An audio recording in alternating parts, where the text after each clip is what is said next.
같이 보실 말씀은 출애굽기 10장 21절로 29절까지의 말씀입니다. 한 목소리로 말씀 합독하시겠습니다. 여호와께서 모세에게 이르시되 하늘을 향하여 내 손을 내밀어 애굽 땅 위에 흑암이 있게 하라. 곧 더듬을 만한 흑암이리라. 모세가 하늘을 향하여 손을 내밀매 캄캄한 흑암이 3일 동안 애굽 온 땅에 있어서 그동안은 사람들이 서로 볼 수 없으며 자기 처소에서 일어나는 자가 없으되 온 이스라엘 자손들이 거주하는 곳에는 빛이 있었더라. 바로가 모세를 불러서 이르되 너희는 가서 여호와를 섬기되 너희의 양과 소는 머물러 두고 너희 어린 것들은 너희와 함께 갈지니라. 모세가 이르되 왕이라도 우리 하나님 여호와께 드릴 제사와 번제물을 우리에게 주어야 하겠고 우리의 가축도 우리와 함께 가고 한 마리도 남길 수 없으니 이는 우리가 그 중에서 가져다가 우리 하나님 여호와를 섬길 것임이며 또 우리가 거기에 이르기까지 어떤 것으로 여호와를 섬길는지 알지 못함이니이다 하나 여호와께서 바로의 마음을 완악하게 하셨으므로 그들 보내기를 기뻐하지 아니하고 바로가 모세에게 이르되 너는 나를 떠나가고 스스로 삼가 다시 내 얼굴을 보지 말라. 내가 내 얼굴을 보는 날에는 죽으리라. 모세가 이르되 당신이 말씀하신 대로 내가 다시는 당신의 얼굴을 보지 아니하리이다. 아멘. 할렐루야. 오늘도 예배 자리 가운데 모이신 성도님들 주님의 이름으로 환영하고 축복합니다. 같이 나눌 말씀의 제목은 구별된 빛을 예비하시다라는 말씀의 제목 가운데서 은혜를 나누도록 하겠습니다. 우리가 어둠이 가득한 곳, 가로등도 없고 아무것도 없는 상황 가운데의 길을 걷고 있다라고 생각해 보십시오. 시골길이나 이런 전혀 외곽 지역에 아무것도 없는 곳을 걸어가다 보면은 무서움이 도사리기 마련입니다. 제가 사회복지 이런 길을 걸어가다가 체험을 했던 것이 있습니다. 바로 눈을 가리고 맹인이 어떤 삶인가에 대해서 한번 헤아려 보자라고 해서 한 30-40분 정도 이렇게 눈을 가리고 생활을 했던 그런 경험을 했었습니다. 의지할 것이라고는 앞사람의 그 어깨와 앞사람이 인도해 주는 것 외에는 다른 게 없었어요. 한 치 앞도 보이지가 않기 때문에 이 어둠이 가득하니까 두려움이 엄습하더라고요.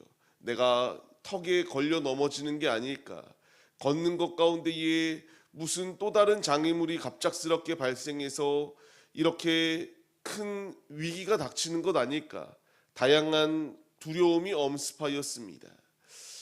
근데 분명한 것은요, 이와 같이 그 앞에 놓여 있는 사람을 의지하며 갈 때에 이 두려움 가운데서도 걸어갈 수 있도록 이렇게 무사히 이 있는 목적지 가운데 도착할 수 있는 이런 일들을 경험했을 때에 이것을 신앙적으로 한번 생각해 보았습니다. 지금 어둠이 가득한 세상입니다. 분명히 빛 되시는 예수 그리스도께서 우리에게 오셨지만 이 세상은 흑암이 가득합니다. 하나님이 아니라 자신의 뜻이 전부인 인생을 살고 있어요. 이런 인생들 가운데서 우리가 잘못되었다라고 말하거든요. 우리가 너무나 무엇인가 유별나다라고까지 말을 하는 세상을 살아갑니다. 하지만 이 어둠이 가득한 세상 가운데서 주님께서 우리를 붙들어 주시고 우리를 바른 길을 갈 수 있도록 인도해 주신다라고 하는 것, 이것이 얼마나 큰 은혜인가를 깨닫게 됩니다. 이제 어느덧 9번째 재앙을 맞이합니다. 하지만 바로는 전혀 깨달을 생각이 없었습니다. 자신이 순간만 모면하기 위하여 거짓을 고하였어요. 그때에 하나님께서 이들에게 주신 재앙이 흑암의 재앙이었다라는 것을 말씀해 주십니다.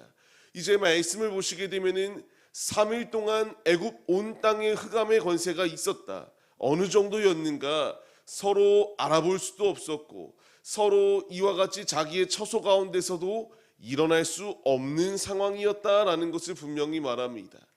우리가 오늘 말씀 가운데서 얻어야 될 교훈이 있다면 이와 같이 흑암에 매인 자들은 이처럼 바르게 삶을 살아낼 수 없다라는 것을 우리에게 분명히 말씀해 주세요. 왜 이런 흑암의 재앙이 이들 가운데 임하였습니까? 말씀드렸던 것처럼 이 애굽의 바로 왕 그 자체가 태양신의 아들이다라고 말하며 자신이 신이기 때문에 모든 빛을 주관한다라고 생각하였던 것이 이들의 모습이에요. 하지만 빛을 없애심으로 말미암아 이 온 세상을 창조하신 이가 누구이신가? 이 온 우주 만물 그리고 이 빛을 주관하는 이가 누구이신가? 운행하시는 이가 하나님 외에 다른 것은 다 가짜이다라는 것을 분명하게 애굽 전역에 나타내 보이시는 사건이었습니다. 이 앞에 고꾸라질 수밖에 없어요. 아무리 자신들이 이 상황 가운데서 자신의 신을 부르며 이 빛을 달라고 구하고 싶어도 이들은 한 치 앞도 볼 수 없는 이런 어찌 보면은 소경과 같은 모습으로 이렇게 전락해 버렸던 것이 이들의 상황이었습니다. 그 가운데서 우리가 초록글씨 23절 말씀을 다시 보시게 되면 이스라엘 가운데서는 빛이 있었다라고 말씀이 기록되어집니다. 이것이 하나님께서 더하시고 이렇게 보호해 주시는 주님의 은총입니다. 어둠이 가득한 세상이 놓여 있다 할지라도 하나님은 하나님의 자녀들을 구별되게 하시고 구별됨의 자리 가운데서 빛으로 이와 같이 함께해 주신다라는 것을 우리에게 말씀해 주세요. 우리가 빛 없는 곳 가운데에 있다면 두렵습니다. 하지만 아무리 어둠이 가득한 곳 가운데 칠흑 같은 어둠이 있다 할지라도 그 가운데 빛이 비치게 되면은 우리는 두려움을 제하고 다시 한 발자국 더 앞으로 나아갈 수 있습니다. 주님께서 우리에게 이와 같이 고센 땅 가운데에는 빛이 결코 꺼지지 아니할 수 있도록 역사해 주신 것처럼 주께서 우리의 삶을 이와 같은 빛으로 함께 하시고 우리의 길을 이끌어 주신다라는 것을 말씀해 주십니다. 교만하고 육신의 생각대로 삶을 사는 길은 넘어짐이요 멸망의 자리 가운데 거할 수밖에 없습니다. 교만하여 내가 신인 척 행동하였던 이는 결국 고꾸라질 수밖에 없도록 하나님께서 일하셨어요.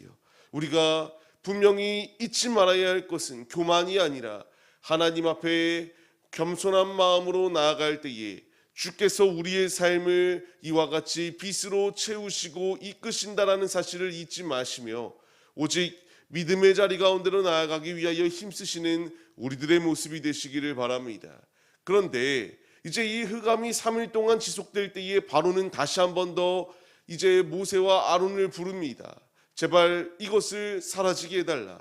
그러면서 하는 얘기가 무엇이었습니까? 이제는 가축들을 놓고 너희의 하나님을 섬겨라라고 말합니다. 처음에는 이제 장정만 가라고 이야기하였던 것, 어린아이들은 두고 가라고 말하였던 이가 지금 말하였던 것은 가축들을 내려놓고 너희의 하나님께 나가라라고 이렇게 말합니다. 교묘합니다. 그가 말하였던 것은 이와 같이 계속하여 타협의 제한을 주고 그 가운데서 하나 얻어 걸리기만 하면은 우리에게는 그래도 이득이겠거니라고 하는 생각 가운데서 이와 같이 교묘한 술수를 펼쳤던 것이 바로왕의 모습이에요. 우리가 이 세상의 술수가 교묘하다라는 것을 잊지 말아야 합니다. 어떻게 해서든 우리의 예배가 세상과 타협하는 자리 가운데 놓여 있게 만들려고 하고요. 우리의 믿음이 타협하는 자리 가운데 놓여 있도록 끊임없이 미혹합니다. 우리가 이 미혹에 넘어지지 아니할 분명한 이유는 주님이 원하시지 않습니다. 주님이 단호하게 죄악된 것은 끊고 오직 분별하여 믿음의 자리 가운데로 나오길 우리에게 원하시고 있기 때문이에요. 모세가 이 대답을 들었을 때 무엇라 고백합니까? 26절 말씀과 같이 우리는 한 마리도 남길 수 없다. 그럴 수 없다라는 것을 말하며 하나님께 우리가 예배를 드리기 위하여 이 모든 것들이 필요하다라는 것을 분명히 말합니다. 이제 이런 상황 가운데서도 깨닫지 못하였던 바로왕은 완악합니다. 하나님의 뜻을 부인합니다. 결국 그가 겪을 수밖에 없었던 건 장자의 죽음을 맞이할 수밖에 없었다라는 것을 분명하게 말씀해 주세요.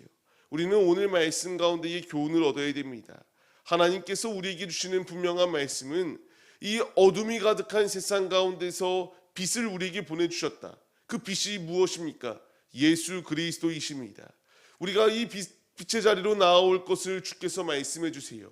요한복음의 말씀을 통하여 예수님이 말씀하세요. 나는 세상의 빛이다라고 말씀하시며 나를 따르는 자는 어둠에 다니지 아니하고 생명의 빛을 얻을 것이다라는 것을 분명히 말씀하십니다. 주께서 우리를 이와 같이 은혜의 빛 가운데에 거할 수 있도록 이끌어 주시고 있습니다. 주님 오실 날이 다가오는 이 때에 세상은 그런 건 없다라고 말해요. 잘못된 자리 가운데서 시간을 낭비하지 말라고 우리에게 끊임없이 미혹합니다. 그러나 분명한 것은 우리 주님은 곧 오십니다. 지금까지의 모든 말씀을 성취하셨고 앞으로의 모든 말씀도 성취하실 것이기 때문에 우리는 슬기로운 다섯 처녀와 같이 오실 신랑을 맞이할 준비를 하는 믿음의 도구들이 우리들의 모습이 되어야 마땅합니다. 삶을 시작하는 성도님들, 고센 땅만큼은 빛이 꺼지지 않았습니다.